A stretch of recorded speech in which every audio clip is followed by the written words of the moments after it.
Hello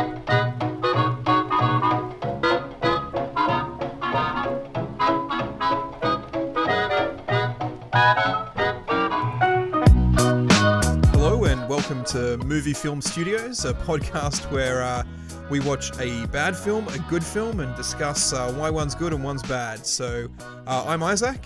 And I'm AJ. And this week we watched the Jurassics. That's what we did. Well, specific Jurassics, Specific. actually. So we watched Jurassic World and then followed it up with the original Jurassic Park. Now, I'm going to preface this by saying that I didn't think Jurassic World was a bad film. And I will preface it by saying Jurassic World was one of the worst films I saw in whatever year it came out. What was it, 2015? I couldn't tell you. I can tell you, I did go and see it twice at the movies. I can't remember why. Why? Why would you? I don't know. I think I found it entertaining at least, but I did preface it by saying I didn't think Jurassic Park was a bad film, but we have just watched it and Jurassic World, you mean? Jurassic World. Yep. I did mean Jurassic World. Yep. And I was wrong. So yes!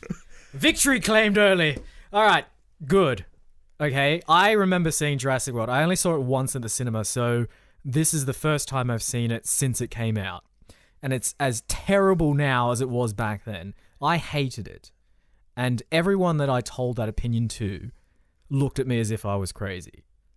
And now it's nice to see that I'm not. it's an entertaining film, and I think that's all it really sets out to do is to be a little bit entertaining. But I mean, ultimately, you can pull it apart like a cheap sweater and it just falls to pieces. It just unravels in a heap, and then you're left with a very useless ball of yarn in a color that you don't like, in a material that makes you itchy. Like, that's what we're talking about here, right? If you wanted to then take the component pieces of that sweater and turn it into something useful, you couldn't. You wouldn't even give it to a cat to play around with. It's awful. And look, I will preface this whole conversation by saying that I, like many people around the planet, adore Jurassic Park. So it's one of the very first films that I remember seeing as a kid. Completely traumatized me. Jurassic Park came out in 1993. I believe I was 5 years old at that time. My parents decided that's a great film for a 5-year-old to see. And I remember it haunting my dreams for night after seeing it as well. But it's a magnificently put together film. It is just pure magic. And like, I have drawings from, I think, my year one art book of the Jurassic Park gates. And I think, again, at the time, would have maybe been 6 or so. Yep. And I'm fairly sure I hadn't seen the film at the time, and yet it must have been like toy placements on TV or something like that, but I knew those iconic gates. Yeah.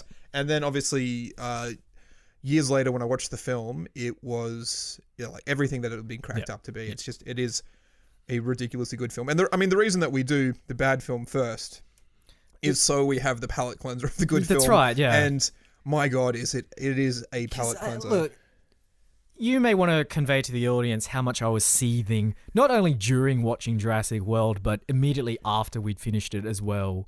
It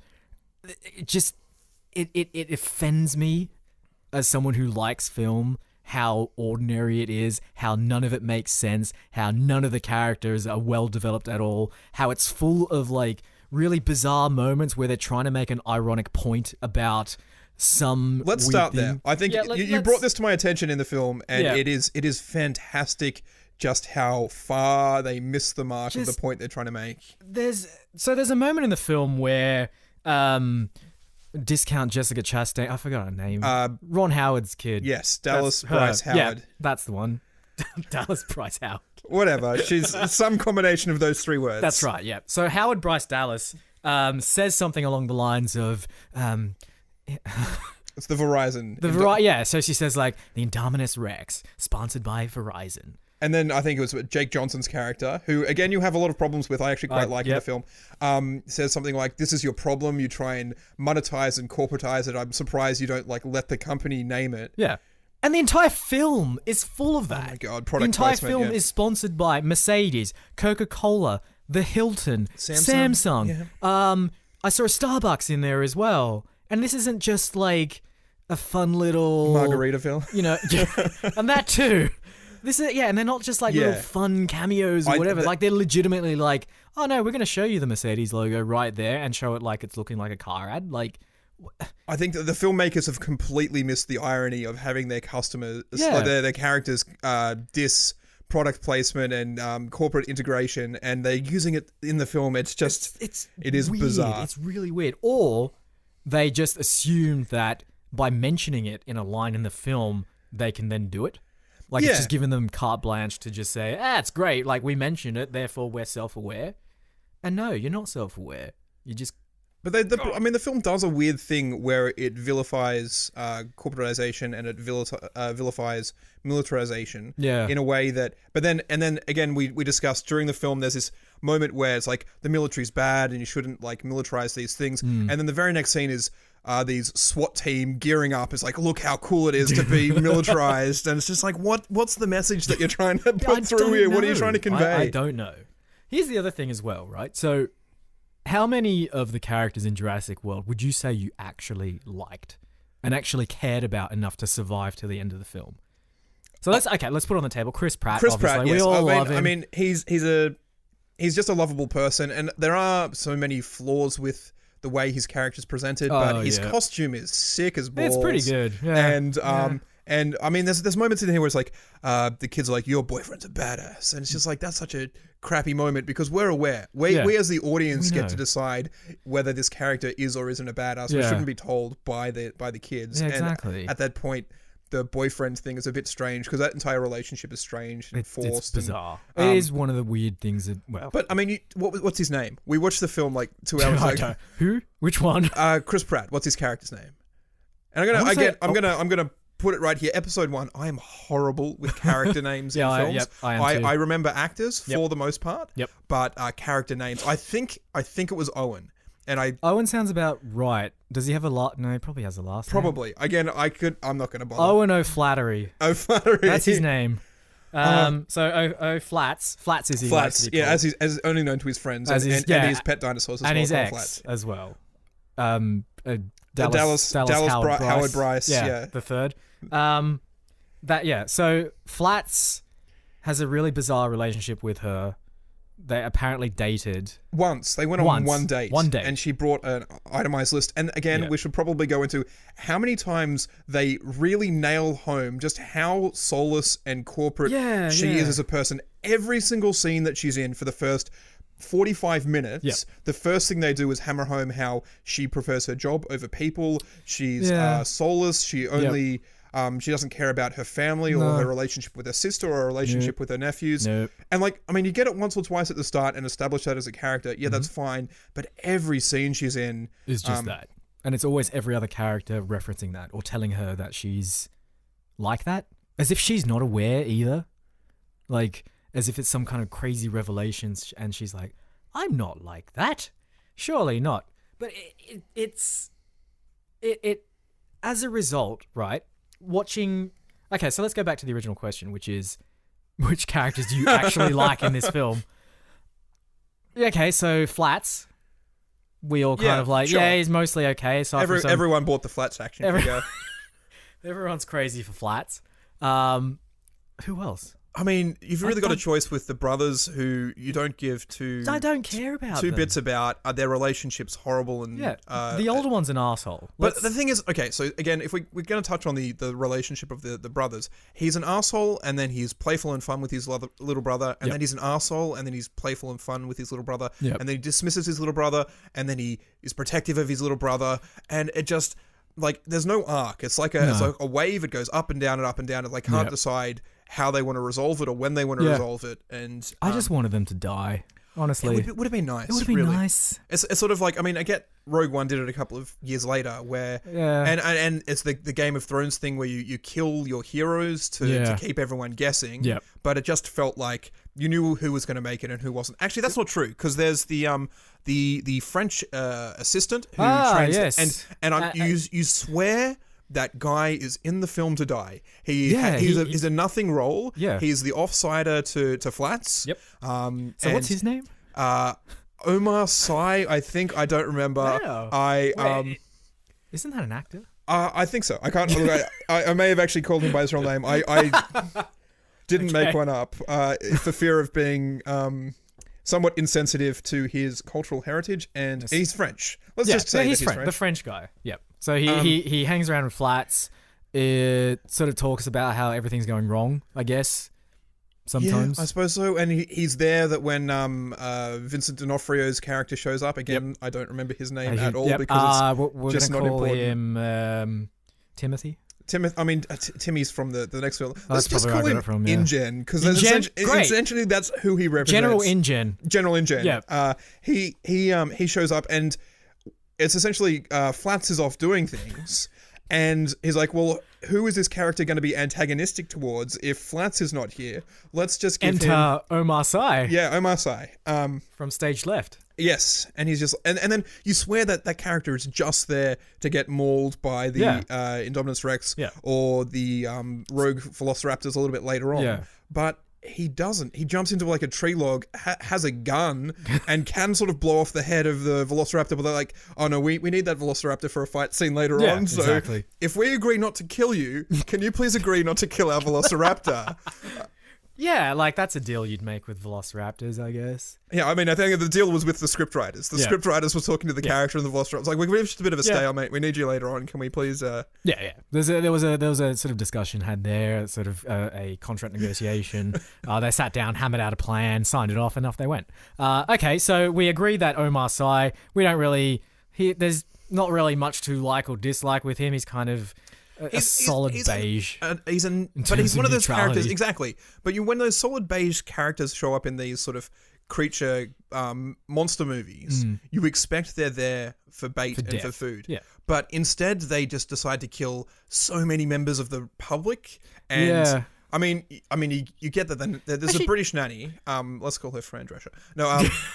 So Fran is just in the background with a phone doing. Absolutely nothing. Yeah. And then she has about 3 lines of dialogue, and then a pterodactyl comes and... I mean, I'm not sure the pterodactyl kills her. I think the sea monster kills her. The sea monster does. What's the sea monster called? His name's Barry. Barry McNibbles. I'm just Barry Nibbles. Oh, what's that? You feed me a shark today. Barry Nibbles, thanks you very much for that. Oh, something different on the menu today. It's a British nanny and a pterodactyl. Thank you. Barry Nibbles likes it when you vary his diet. Thanks, Barry Nibbles. That's cut dialogue from Jurassic World. I mean, I think and again when we discussed this during the film, Jurassic World would be fantastic if the dinosaurs could talk. If you dubbed over the entire film and gave the dinosaurs dialogue, it would actually salvage the film. I would watch the shit out of that film. So we were like towards the end when the dinosaurs get really oddly human, and they start scheming and plotting, and there's this weird kind of like battle royale. They're not. It's weird. You could absolutely just sub in dialogue at that point. Yeah. And the film would be exactly the same. It's like, sup, bro? It's like, there's this moment at the end where the T-Rex and the Velociraptor have teamed up to kill the Indominus. Yeah. I swear they're going to fist bump. Yeah. They are going to fist bump after they've taken him down. They're just like, we're cool. Yeah, cool, bro. Cool, bro.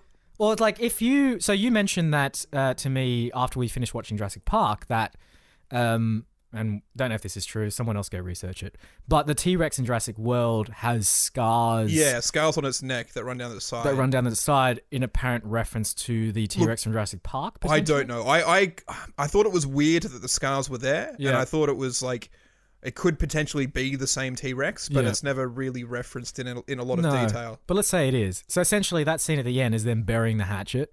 Yeah, exactly. So it's like...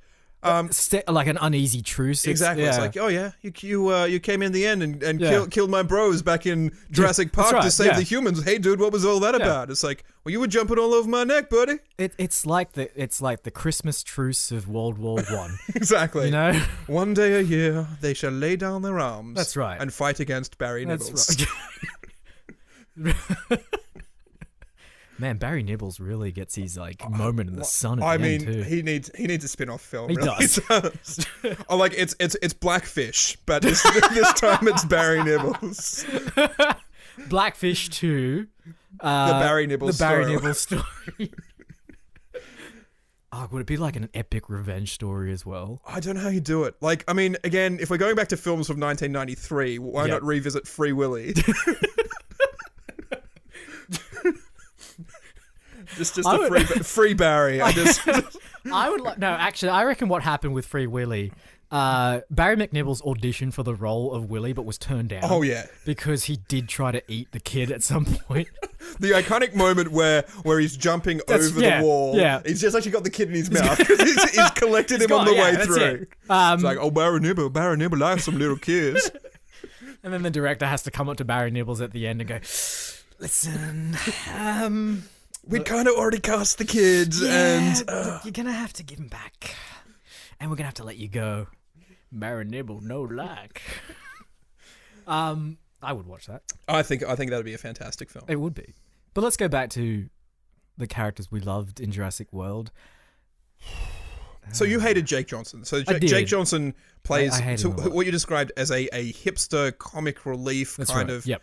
And look, if you compare him to Wayne Knight's character from Jurassic Park, and they essentially fill sort of the same role as the tech control sort of guy, and there's a little bit of light comic relief, but Jake Johnson's character is, again, we're going to need to give him a name, which, what was his name? You're on IMDb right now. What does it say next to Jake Johnson? What's the name that it says there? It says,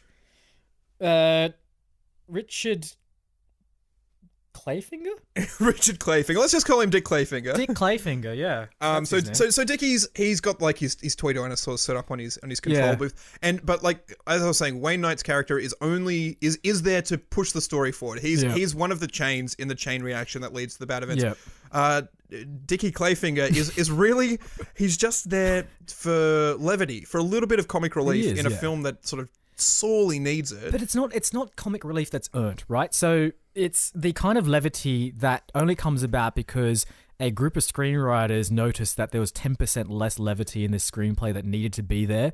And so they brought in Dix McClayfinger. Sorry. I should watch these films more closely. Yeah. So they brought in Dickie. Yeah. Because they were like, this screenplay needs levity. We shall add it here. Robot screen protector has gone through your script and says 10% more levity, 5% more bloodlust. Stand by, writing more levity. Levity complete. It feels a bit that way. And look, I like Jake Johnson in a lot of things he does, and I think he plays the character that was written for him in this film very, very well. Yep. But the character doesn't need to be there. No, he doesn't. You can cut him out. You can cut out the female technician. Of course, her name is Clara. Clara. So it's like Dickie Clayfinger, and I mean, Clara Clayfinger. She's known what do you say when they're only known by one word, one name? That word. She Madonnaized her name. Yeah, she shared herself, right? Yeah. So yeah, she doesn't have a last name, but not that it's not mentioned in the film. She legitimately doesn't have a last name. Yeah. So, she's in there for reasons. I don't know. Look, I mean, and then they have a weird moment where he tries to kiss her. It seems a bit weird. It seems, and then it turns into an SNL it got a pretty big sketch. laugh in both the screenings that they went to. It got a pretty decent laugh. Yeah, but that's because Levity Bot did his job. Yes, right. Like Levity That's Bot. True. Levity Bot noticed. No levity. 5% more levity. That's the thing. Like, but none of that. That whole interaction doesn't strike true. I never got the sense that there was like this weird chemistry between them. I just thought she's a really boring coworker and he's a weirdo. I think Levity Bot failed chemistry at school because there's also some moments later on where there's like these implied relationships. There's a kiss in the middle of like a pterodactyl attack, what the hell? Just Levity Bot, you really fucked up there. Yeah, Levity Bot. Was it Levity Bot or was it Romance Bot?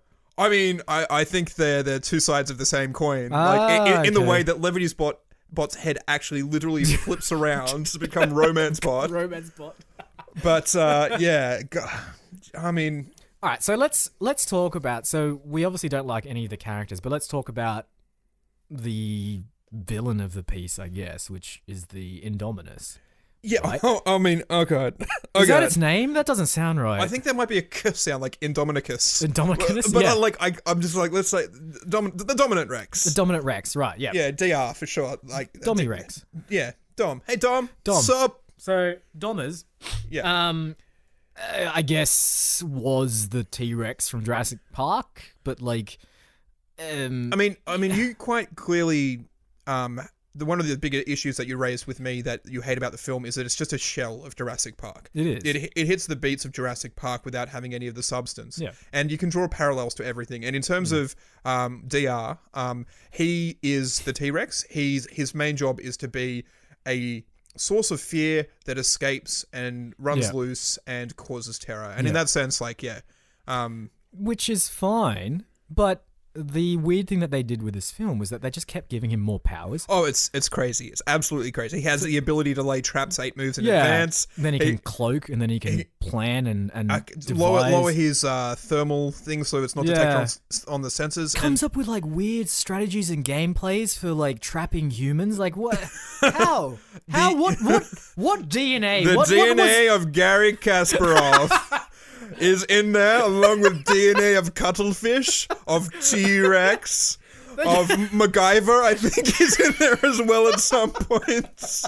Just like it is crazy the ability that he just comes up with the plan and trap and improvise. It's insane. Like BD Wong, right? That's his name. Yes, little BD Wong. In real life and in the film. Yes. Dr. BD Wong. Dr. BD Wong. That's the only difference. In the film, his name's Dr. BD Wong. In real life, it's just BD Wong. That's right, yeah. So, he must have had a cauldron at some point and was just tipping in every bit of DNA he had left, right? Like, just like, yep, that'll do. Gary, get in there. We need a bit of your hair. Who else? MacGyver. Richard Dean Anderson. Richard Dean Anderson just not doing much. Come over. Yeah, come on.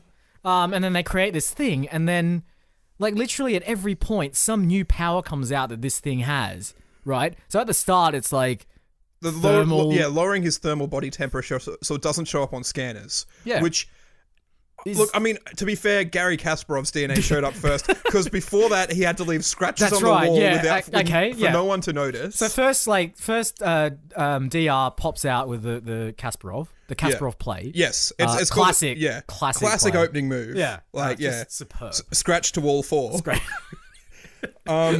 It is. And then what? Hang on, what happens? So he's after that? Anticipating the stupidity of everyone else to go. We can't see this dinosaur in his pen, therefore he's not in the pen, and we'll go in there. Yes. And then somehow also not go out the small door we came in, but open up the big door, which is big enough for me to escape through. Yeah. It just. So Logic Bot really working overtime there. So you look at Jurassic Park and the way that they've contained the velociraptors in that film is. A massive high fence. It has a caged roof on it. It is electrified. And in this one, they're like, we built a concrete wall, but the guys said that it probably wasn't going to be tall enough, so they've told us to, like, make it just a little bit bigger. It's like, put a fucking roof on it, for God's sake. Electrify it. No, he's got a little thing in his brain that tells him he's not allowed to go past it. So. Like, we're pretty sure he'll behave himself, you know. Like, we don't want to upset him. We really just want him to run free. You know, this thing we've created really just needs its freedom. Well, okay, let's ignore the thermal issue for a second. Why aren't there like 5.5 million cameras in that cage? And at no point should you be able to lose sight of that thing. And so much of this plot hinges on the fact that BDH or HDB or DHB, she cannot check if its sensor is still in the cage from the cage. From the cage. She gets into her car, tries to drive back to the control center, but then calls the control center when she's in the car, and they're like, no, it's still in the cage. And then she's just like, oh, I'm halfway now between the control center and the cage, when either I could have called from the control center. It just doesn't make any sense. It makes no sense. There's people in the cage. There's people in there. DR's in there with them. You gotta get the people out. This is legitimate dialogue, folks. If you've never seen Jurassic World before, just don't. For starters, don't. Because we are really giving you the full experience here. We pride ourselves on accuracy. We're obviously cinephiles as well, and we've written extensive notes. Yes, I mean, logical. Very. I mean, you're more into the practical effects, the directing, the scoring sort of side of things. I'm very sort of story focused, but you know quite a lot more about how the original puppeteering and graphics and stuff was done than I do. And so pointing out again, I'm going to bounce a little bit all over the place. I'm going to bounce back to Jurassic Park at the moment. Oh, we're back in just comfortable, warm. It is so good. Now, I mean, a lot of people will say that the special effects in Jurassic Park are much better than they are in Jurassic World, and I somewhat disagree, but I mean, if you look at it really closely, they don't look as good, but they're shot in a way that you can't really pick out details quite so much. You never see most of the dinosaurs in full focus. It's always in an action sequence with blurry, so you can't really pick out that it's that the graphics aren't as good. But it also doesn't matter. It's not something that you're focusing on. You're focusing on real characters in real world environments, and so any blemishes or it doesn't matter. You miss them, right? Like, fun fact about Jurassic Park as well. There are precisely around about 14 minutes worth of dinosaurs in that film. That's it. So everyone remembers all the times the dinosaurs appear in Jurassic Park, and it feels like there's a lot of it in there. But there's legitimately only around about 14 minutes worth out of a, 2-hour film? Yeah, it's probably around there, yeah. Yeah. So the rest of it is either stuff that builds the tension, or character interaction or character development. Whereas the classic Spielberg, the suspense of what you sort of don't see is much more important than what you do see. Absolutely. Like there's only flashes of the Velociraptor in the opening scene where they're trying to get it in the pen. There's you don't even see it when it completely devours the cow. And then it's only sort of really towards the end of the piece they actually sort of get a really good glimpse of it. In fact, it's the kitchen sequence. They actually first see that scythe toenail that Grant's been carrying with him the entire time. So I think really you get your first good look at it just before it devours Muldoon. Clever girl. Oh, that's Muldoon? Muldoon. What's his name? Damn. I mean, this is fine. We're allowed to get the characters' names right in the actual film. Right. Not that they're not right for the ones we said about Jurassic yes, that's true. Yes. Yeah, I just surprised myself that I was able to recall it so quickly. Yes, that'll do. So you only catch your first glimpse of the raptor when Muldoon tragically passes away, and it's so satisfying, right? So you've had hints towards this raptor through the entire film. It's sort of been this sort of phantom element of a threat that's sort of just off screen, but is always kind of there. Yeah. And the characters sort of refer to it occasionally throughout the film so that you don't forget about them. It's true. And then you get these great foreshadowing moments where, like, so during the dig at the start of the film where Grant's, Sam Neill's character is talking about how it hunts in packs and will distract you. You have Muldoon's explanation of how they're testing out the fences to learn to hunt, and how the females killed all but 2 of them. And it's just this phenomenal sort of build up. You're building this picture of this thing up in your mind more than it's being built up on screen. So when it finally appears and you finally have this convalescence of all these elements which have been described, it's just... it's magic. It is magic, and it's terrifying. It is. It's pure terror. Insanely terrifying. I remember, I had legitimate nightmares about Jurassic Park, and I think I mentioned this at the start as well. But in particular, the scenes where the kids are in the kitchen, where they get out by the skin of their teeth. And my dreams were always about how I would never get out by the skin of my teeth. And no matter how many times I did that kitchen scene, I never escaped. And I woke up feeling a little less secure. But I mean, that kitchen scene is so good. So we were about 3/4 of the way through the film, and you've had phenomenal sequences. You've had the T-Rex attack. You've had the electricity boot up sequence. You've had cars falling down trees. You've had the Gallimimus chase. Yeah, exactly. The Wayne Knight sort of and then I'm just like, we've had all of those brilliant scenes, and we still haven't even got to the kitchen sequence yet. It's just sequence after sequence of great build up of tension and release of tension with these nice sort of character moments. There's Hammond and Laura Dern talking about the flea circus is this great sort of relief. You got tension and release and tension and release. It works so well all the way through. Absolutely. And each of those scenes is so memorable. I don't remember films as well as some people. I forget entire sequences that were in Jurassic World, and watching them again, I'm just like, I forgot this was in here. Yes, meanwhile, I'm over on the other chair writhing and screaming internally. But yeah, how often is it, you obviously have those high stakes moments like the T-Rex and the kitchen scene, but no one really remembers those the release scenes, and yet that speech that Hammond gives about the flea circus is such a heartwarming moment. It's such a moment that grounds his desires to bring this park to the public, that you remember that just as much as you remember anything else. It's interesting how Spielberg does it in that film as well, because it's very deliberately done, obviously, to have these kind of peaks and troughs. And it really comes to play, and I think Spielberg does a really great job subverting that kind of pattern in the electricity boot-up sequence. So that entire sequence, there's a massive amount of tension in terms of the cutting between Ellie slowly like turning on the power to the park, and then cutting over to the kids and Alan scaling the fence and then realizing the power is about to be turned on. And that scene resolves itself in a kind of, in ways that you don't expect. So you're expecting like a relief. You're expecting like, she'll turn on the power. Great. They'll get off the fence. Great. Yeah, everyone's safe. Everyone's safe. Like, you know, it's like, oh, will they, won't they? But in the back of your mind, like, yeah, they'll be fine.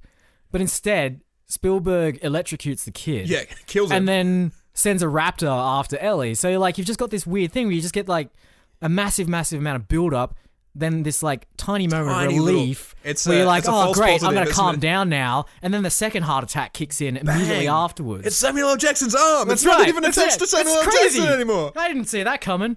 It's terrifying. There's none of that in Jurassic World. No. There's none of that whatsoever. There's no slow build-up. They do try those moments of relief, but it's just clunky expositional dialogue about, oh, Mum and Dad are getting divorced. Oh, boo, freaking who. Grow a pair, you stupid kid. God, I wish they had died in that film.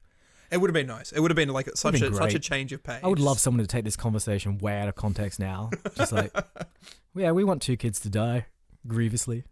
Also, why was Jimmy Fallon in Jurassic World?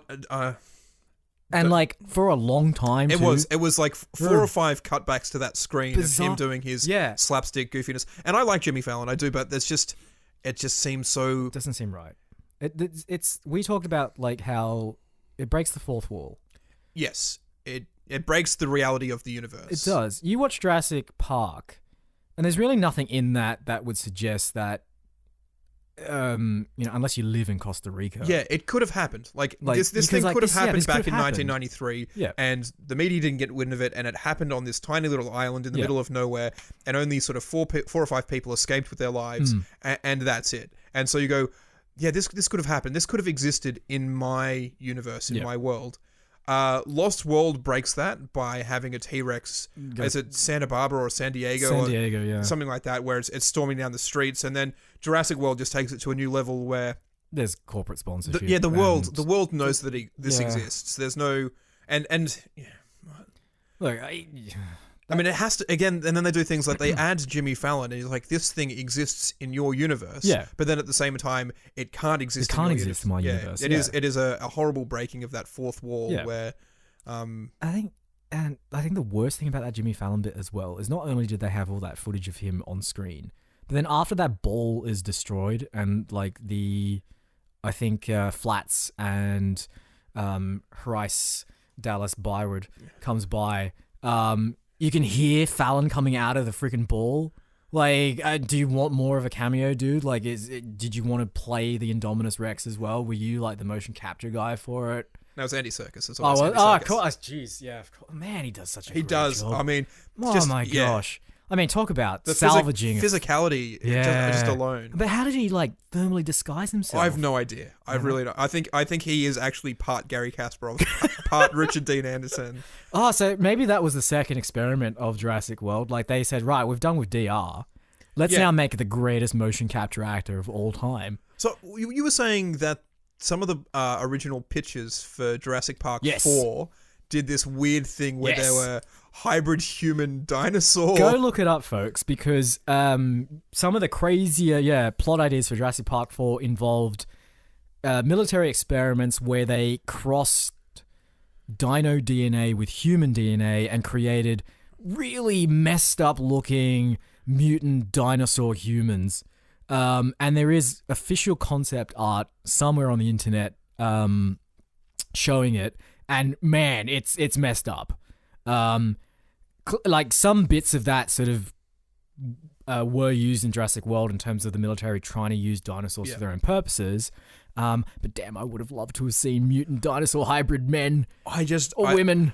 To me, all I picture in my head is like Street Sharks, the animated kids show from back in the 90s, or Battletoads or something equally horrible, where you have these sort of reptilian anthropomorphic kind of...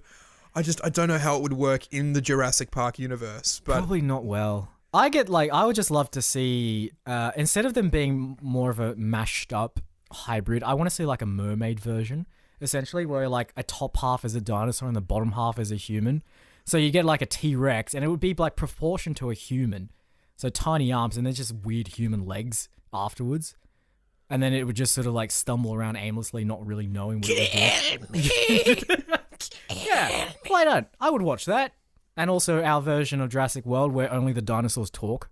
Yes, just like, I mean, it is pretty much just a reboot of the 90s sitcom Dinosaurs, right? But it would work. It would be fantastic. I would watch that. So the other thing that you pointed out to me a while ago about Jurassic Park is there's a moment when the Velociraptor is... Oh yeah, I'm about to ruin this for you folks. If you don't know about this, if you go and see it, you'll never unsee it. So there's a moment in Jurassic Park in the kitchen scene where the raptor busts open the door and is sort of standing there menacingly, and the camera kind of pans to the kids. But if you look closely at the raptor, you'll see the hand of an assistant come out and balance the tail of it so it doesn't fall over, because there is actually someone in a raptor suit in that scene. And once you see that, I've ruined the film. Yeah, so it's just a hand that comes out and pretty much just pushes the Velociraptor's tail and sort of coaxes it into the kitchen. Yeah. And I like to think that it's not a blooper. Oh, okay. I like to think that it's deliberate. Oh, it's really? part of the film. It's part of the film? And there's like a clandestine group of humans working behind the scenes to overthrow Jurassic Park. Ooh. And they're actually hurting... Oh my gosh.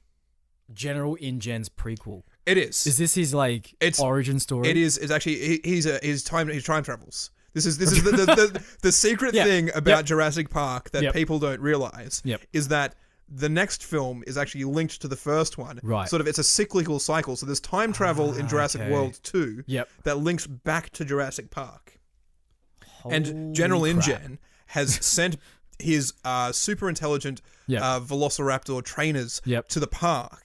To the park in the past to herd out and try and kill the kids that tried to ruin the first Jurassic Park experiment, because it is almost Terminator style with John Connor. Because if they kill the kids who ruined the park, then the park isn't ruined in the first place. Which means the park comes to fruition earlier.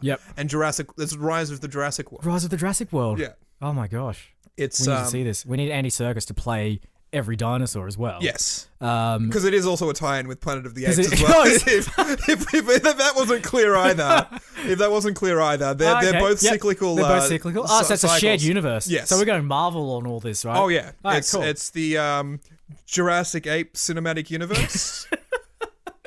So I assume that at some point in this universe, the humans are wiped out, and it's just dinosaurs and apes. Yes.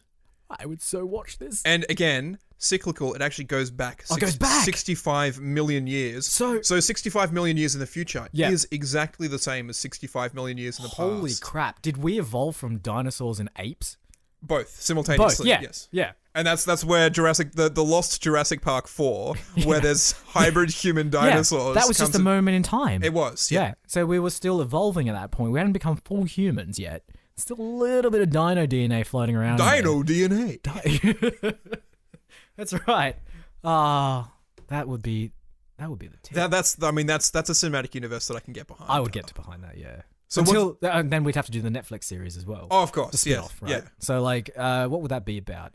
Maybe just like a scrappy band of human resistant fighters or something. Like it'd be like the last remnants of humans. That's not bad, actually. And it'd be like the gritty. Yeah, you'd have to do the gritty show as well. So like the films would be sort of more pop culture, a little bit more like fun, but then you got to do the serious stuff on Netflix. So what is the gritty reboot between modern day and obviously 65 million years in the future, when we know that it cycles back to 65 million years in the past? There's this moment. I really like the idea that you've pitched where dinosaurs have escaped and have taken over the world. And there is like a few group of resistant survivors who are trying to hold on to the last vestiges of humanity. So you'd put them. What would it be? So so this is what you got to think about. Like, would dinosaurs have like cities and like establishments and stuff like that?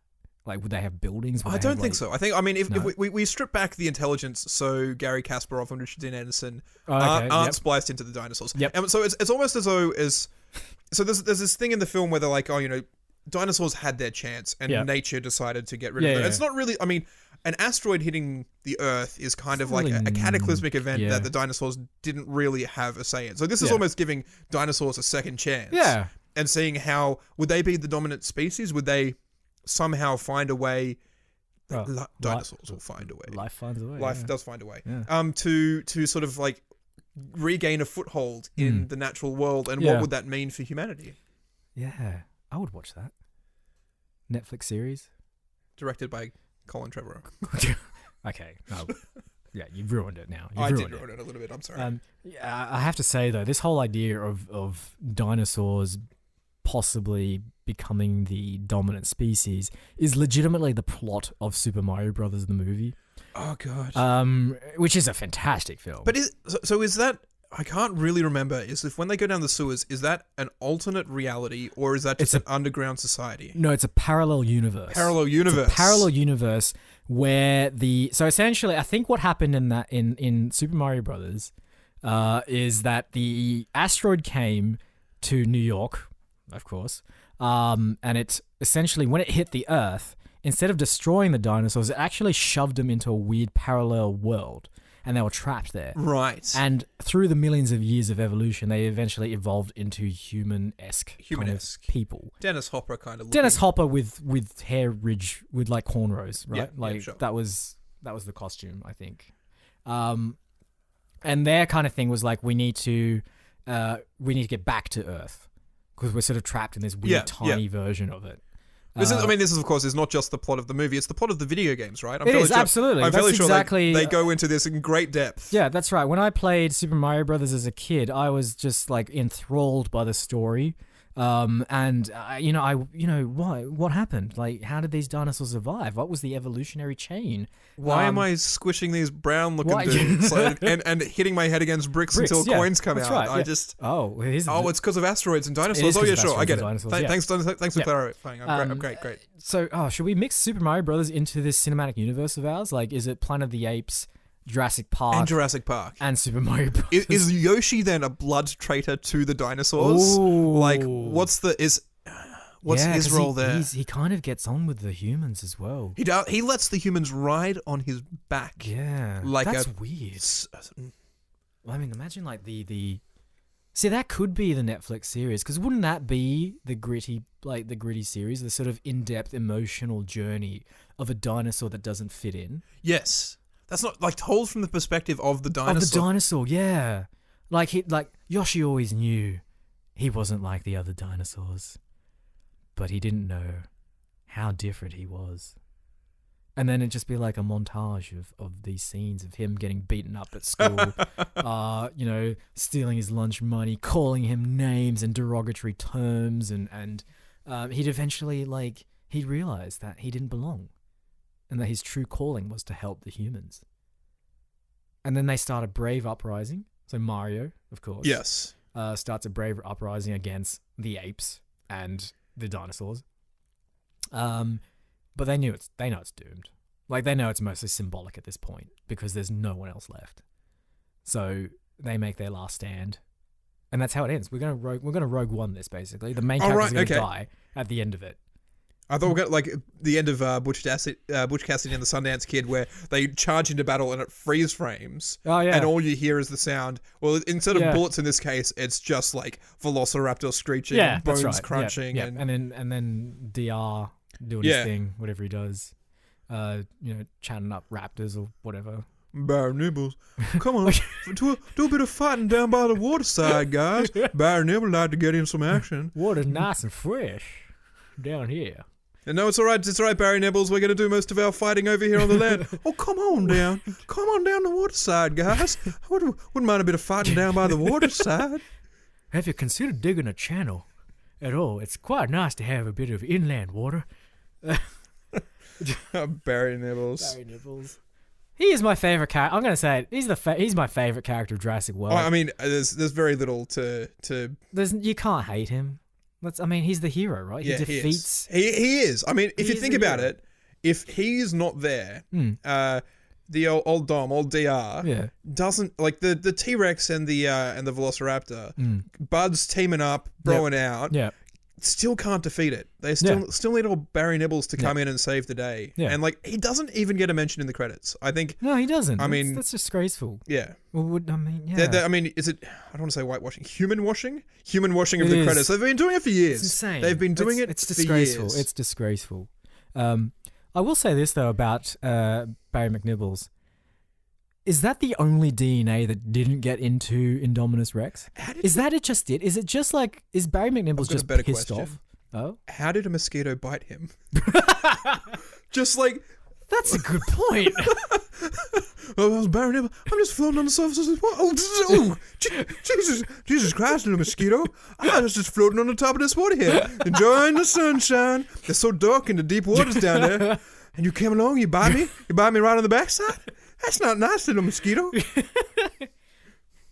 Oh, I'm in a bit of a pickle. This is a mosquito. Yes. Of course, he has to somehow find his way to a tree and get stuck in sap. That's right, yeah. So there is maybe... Oh, see, no, that doesn't work either. Because I was thinking that maybe the mosquito hitched a ride on a pterodactyl at some point and then Barry McNibbles ate the pterodactyl, but the mosquito was still alive and bit him inside. Yes, but Barry McNibbles had also eaten a tree earlier that day, which was leaking sap. Yes, that's exactly what happened. So a tree fell in the water, which had a pterodactyl on it. By the way, this plot is infinitely less convoluted than the actual plot of Lost World.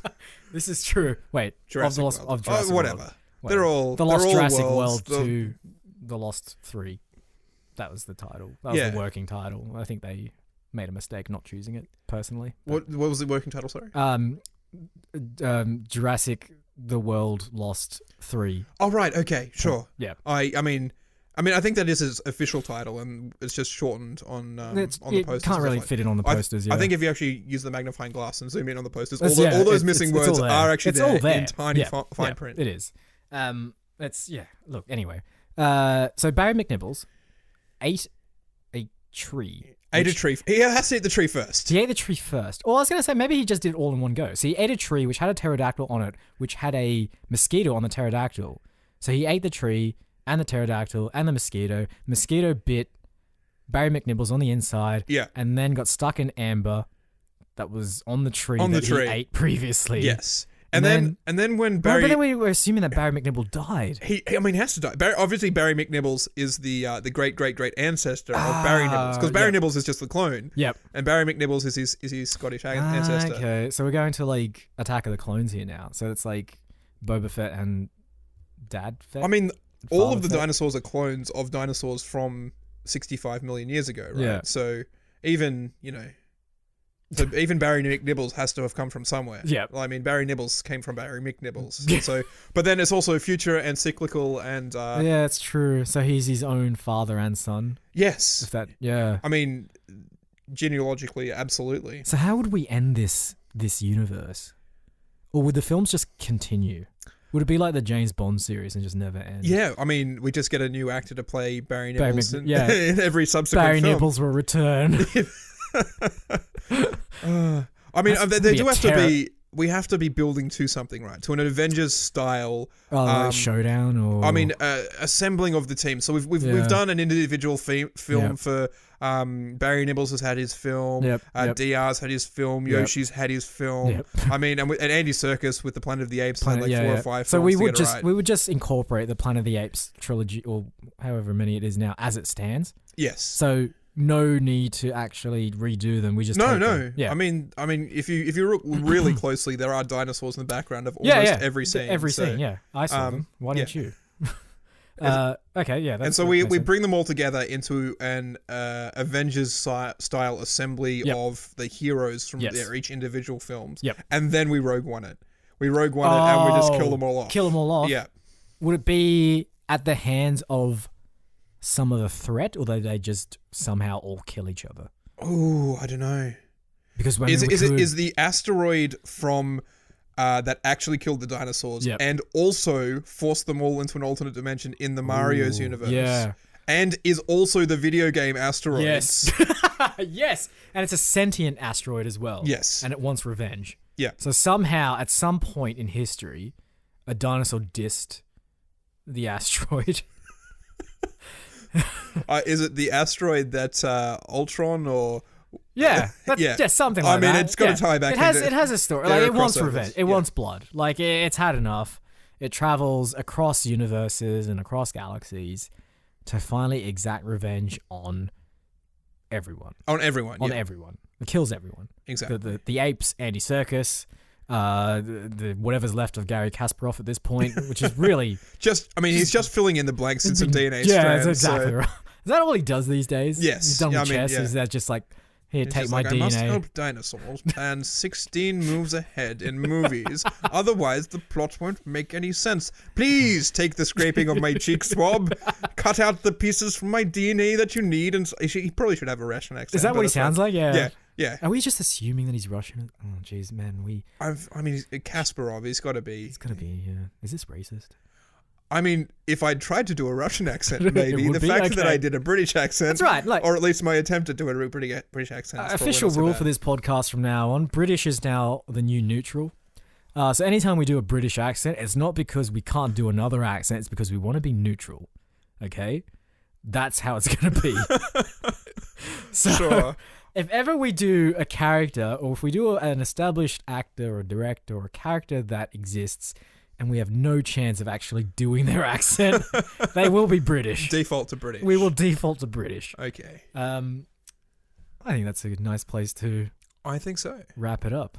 So we are... What were we again? Movie Film Studios. Movie Film Studios. And that was a frank and honest and very truthful and accurate... Don't forget accurate. Discussion about Jurassic World and Jurassic Park and certainly no other films. No other films were spoiled. No other films were talked about. Make sure you listen to this part of the podcast first and then go back and listen to the rest. So I'm AJ. I'm Isaac. And we'll see you around. March winds and April showers.